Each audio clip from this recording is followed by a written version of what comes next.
Ici, Pays d'Auvergne, Laurent Boucry. bienvenue chez vous.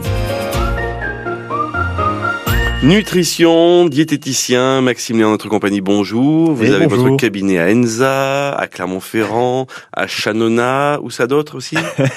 À Clermont. Clermont, Ouais, Combronde. Combronde. Il nous en Combronde. manquait sur les questions. Il faut penser à Combronde, d'accord? Exactement. On Ça n'oublie pas existe, là-haut. Clermont. On n'oublie pas Voilà, Clermont. on les aime, sans aucun on les problème. embrasse. Vous êtes venu aujourd'hui nous parler du fameux coup de fatigue de février, et c'est pas simplement un manque de sommeil. Il y a souvent, on va dire, c'est multifacteur. Exactement, très beau terme, effectivement. Oui, c'est ça, le mois de février, on traîne la patte, on est dans une toile d'araignée, que ce soit pour des métiers sédentaires ou au contraire, non sédentaires. Je pense aux artisans qui sont en train de travailler en face de France Bleu, enfin d'ici au Pays d'Auvergne, sur la rue. En fait, on va avoir plusieurs sphères à aller rechercher. C'est-à-dire que si vous êtes pâteau, si vous avez, je dirais, une manque de perspective, peut-être qu'on est sur une gestion de l'énergie qui se dégrade. Par contre, si vous avez une difficulté à être heureux, à avoir de l'entrain, à avoir des comportements alimentaires un petit peu déviants, un penchant pour le sucré par exemple, là on serait plutôt sur l'humeur. Ouais. Et donc c'est vraiment quelque chose qui peut aussi, je dirais, s'additionner ou se séparer. Faut vraiment faire la différence entre l'humeur, d'accord, et Bien sûr. l'énergie. Ce sont des petits déséquilibres qui s'installent progressivement depuis l'hiver, Ouais. de manière peut-être insidieuse. Oui. Alors on parle notamment du manque de lumière, peut-être du baisse d'activité physique ou d'une alimentation moins variée, ça peut jouer. Alors Maxime? exactement, en plein cœur de l'hiver, le premier curseur, ça va être la lumière. Et donc, nous, ce qu'on pourrait essayer d'aller développer, d'aller rechercher, ça va être les niveaux de vitamine D, l'exposition. Outre le fait qu'il y ait des lumens, voilà, en plein jour, qui nous activent, et qui activent le rythme circadien, et donc qui donnent au corps je dirais, des portes ouvertes pour pouvoir métaboliser, pour avoir de l'énergie, créer de la chaleur. Voilà, on devrait pas se réveiller avec 3 ou 4 cafés dès le matin. C'est pas normal. Mais il y a aussi un contexte, on va dire, physiologique et normal du cycle de la Terre, c'est Voilà. que c'est un ralentissement général du corps et du cerveau à cette période de l'année pour nous. Exactement. Le but étant de pouvoir mettre un petit peu de l'énergie de côté, voilà, pour passer l'hiver. Alors après, ça dépend, parce que quelqu'un qui va s'exposer au froid un peu plus souvent, eh bien, il va consommer un peu plus de calories. Mais dans tous les cas, pour à peu près tous les êtres vivants, on a une augmentation de l'appétit. Qui dit augmentation de l'appétit, peut-être aussi augmentation du rassasiement, augmentation de la digestion, et puis en fait, diminution de l'activité physique. Et donc, on s'embourbe, entre guillemets, on va avoir cette fatigue latente sur le plan énergétique, d'accord, sur le point calorique.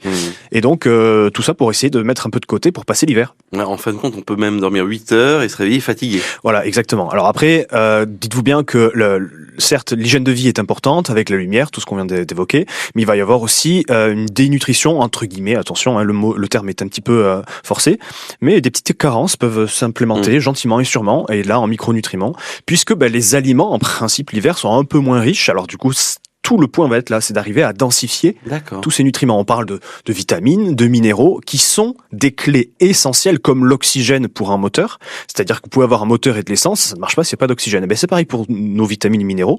Et donc, plus vous allez manger des aliments transformés, des aliments vides, calories vides, on appelle ça, donc moins de micronutes, moins de fruits et légumes, eh bien, on va se retrouver à avoir des freins imperceptibles, d'accord. D'accord. Et donc, vous allez voir que très vite, dès que la lumière change, dès que comment on appelle ça déjà, le décalage horaire, dès qu'on va gagner 1 heure de sommeil ou perdre 1 heure de sommeil, mais avec beaucoup plus de luminosité, on va avoir une libido qui augmente, l'humeur qui va bien, d'accord. On va infuser, on va capter plus de micronutriments et donc on va mieux fonctionner. On parlera en deuxième partie éventuellement de l'alimentation ou des peut-être éventuellement compléments alimentaires, mais il existe côté lumière des choses, la luminothérapie ou des masques qu'on peut se mettre sur le visage. Alors j'ai vu ça passer. Est-ce que ça marche ou pas, ou est-ce que c'est de la flûte, Maxime? Alors je sais pas mon métier. Ça veut dire quoi? Ça veut dire que moi je vais avoir plutôt un retour d'expérience. Le retour d'expérience que j'en ai et des études qui sont réalisées sur la luminothérapie sont stratosphériques. Alors, de là à dire qu'il faut mettre des masques sur le visage qui envoient de la lumière, je suis pas sûr.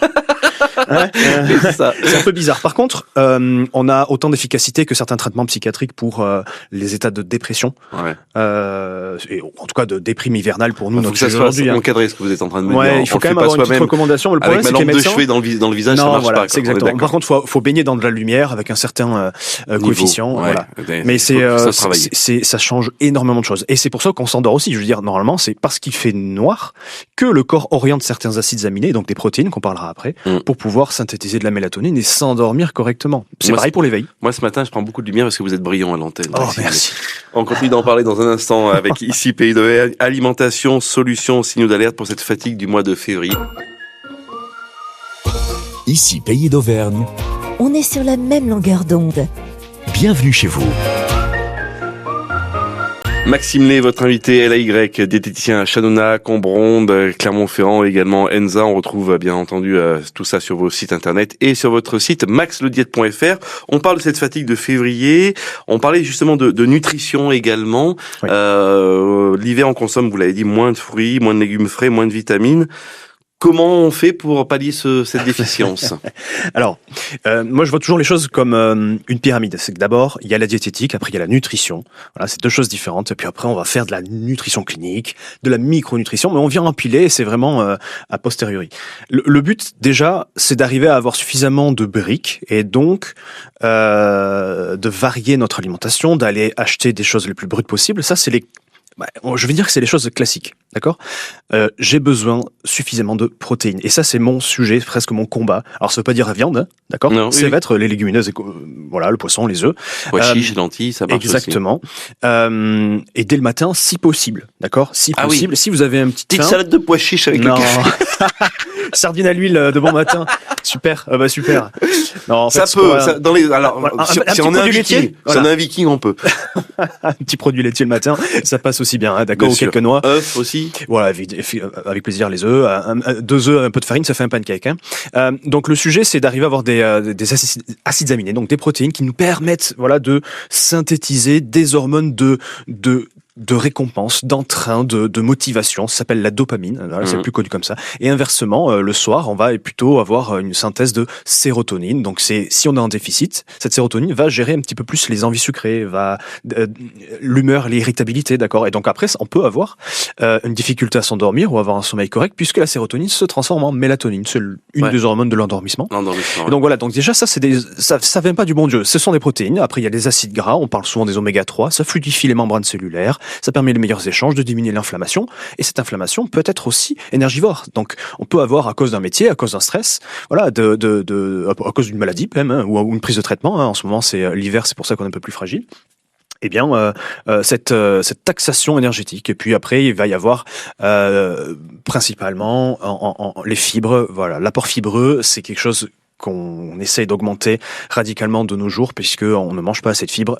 Rappelez-vous, on parle d'axe intestin-cerveau. Les fibres, c'est comme le compost, ça fermente, ça produit des substrats et ces substrats sont bénéfiques pour l'humeur et l'énergie. Ouais, voilà, rappelez-vous ça, vous n'avez pas besoin de comprendre pourquoi. Oui, c'est bien. Il faut envoyer des fibres, des légumes, des féculents complets et on sera au top. Après, on fera des complémentations s'il faut. Pour retrouver de l'énergie, rééquilibrer l'alimentation, vous l'avez dit, plus de légumes, même en version soupe, céréales complètes, les bonnes graisses comme les noix, les poissons gras aussi. Exactement. Hein, bien sûr, tout à fait. Protéines de qualité. Voilà. Et puis bouger un peu chaque jour aussi, même une marche de 20 minutes. Oui, ça va de soi. Le but, c'est d'oxygéner. Moi, ce que je dis toujours, c'est qu'il faut avoir une perfusion des tissus périphériques, c'est-à-dire les orteils, en oxygène. Il faut que les capillaires sanguins se vasodilatent. Voilà, faut que la plomberie grossisse, d'accord, et qu'on puisse avoir de l'oxygène qui arrive sur les tissus à l'extérieur. Qui dit oxygène dit utilisation des sucres, des graisses, et donc augmentation du métabolisme. Et donc